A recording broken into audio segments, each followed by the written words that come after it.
A Confraría de Noia comeza as sementeiras de bivalvos, onde foi o turno da ameixa xapónica. As seguintes especies serán a babosa e a fina, agardando opósito grandes resultados con todas elas. Noia avanza na sementeira de ameixa xapónica con 700.000 unidades desta especie. O Banco de Pedras, o Requeixo e San Cosme foron os lugares onde se realizaron os primeiros traballos.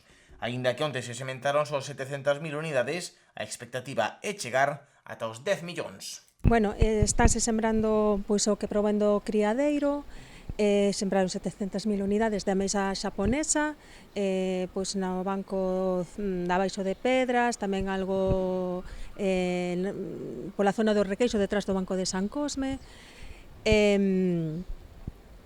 Vaise seguir facendo sementeiras de ameixa xaponesa este ano, porque sembraronse 700.000, pero están previstas unhas 10 millóns de unidades que están agora no criadeiro, non? Que se irán sembrando progresivamente. Non será a única especie na que avance a Confraría de Noia. Fina e babosa recibirán tamén financiamento da Xunta de Galicia para as súas sementeiras.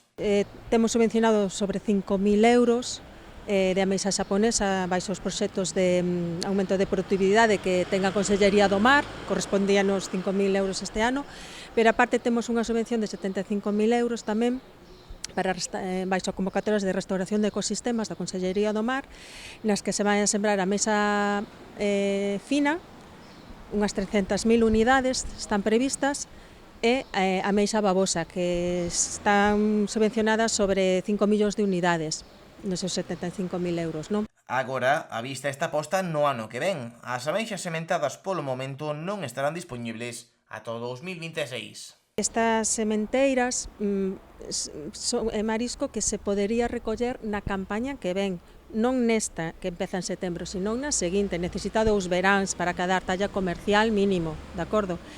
O ano pasado se fixeron uns 14 millóns de unidades de sembra de ameixa xaponesa e tamén de babosa. Eso é o que se collería nesta campaña. En Noia agardan que o inverno non sexa inclemente coas crías de ameixa. A ameixa xaponesa é a especie máis agradecida en criadoiro e tamén nos bancos, é a que maior supervivencia presenta, pero isto sempre está condicionado a como veñan os invernos, porque igual que hai unha mortalidade do natural no banco, isto está sometido pois aos mesmos problemas, vamos, unha vez que sembres, porque é un tamaño moi pequeno o que se sembra.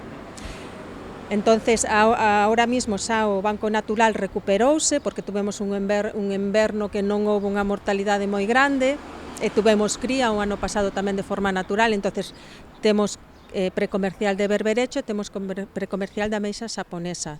Aínda que as expectativas son altas na Confraría de Noia, os seus temores están na climatoloxía do inverno. O que vai depender a campaña é do que medre agora estes 3 meses de verán, porque a primavera veu moi mala, vemos que na primavera non medrou, sí que se reproduciu, porque empezamos a encontrar reclutamento berberecho deste ano, pero o precomercial ainda non arrancou a medrar, vale? Entonces, a incertidumbre é esa, porque podería haber incluso marisco de calidade, podería haber berberecho de calidade se fora un ano normal de crecemento, pero bueno, hai que esperar.